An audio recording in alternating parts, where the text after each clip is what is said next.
It is coming up on 6/17. Here we are, the first weekend of April. Betsy Kling, this week we've had temperatures in the 70s. We've had snow. As we say at 11 o'clock here, what's next? Yeah, I know. That's a good question because it really could be anything. Yeah. We could see 80s. We could also have more snow coming our way. But in this case, we're going to kind of go right down the middle. We're going to stay relatively cool, rather seasonable as we head through the weekend. And then rain makes a return to the forecast as we head through next week. Over the next few hours, temperatures are going to be trending back into the 20s as we pass the midnight hour. But we got nothing but clear skies overhead. Winds are going to be calming down, and that allows the temperatures to fall. We're in the 30s already, close to the lakeshore, still hanging on to some low 40s farther south. But when you see this type of a pattern on these little lines, these are stream lines. So this is a wind representation, the direction the wind is blowing.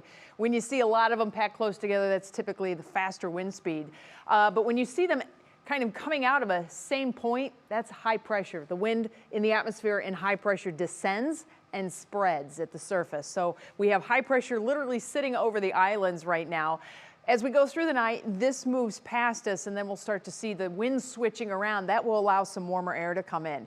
Now, the satellite and radar picture is not really too exciting, is it? I mean, it's really clear out there, but it gets a little bit more exciting when we flip it over to this. Now, this is just a completely different color of the map. That's all I've done is change the map color. We've also put the looping in so you can see all this happening over time. And what I want you to see, yes, we had the clouds move out, but look out here to the west. You see this gray right there. See how it's kind of hazy gray? That's all the snow that is on the ground in Ohio from that snow that we had. We have areas farther west too that ended up getting not so much of the snow, but the cold ground.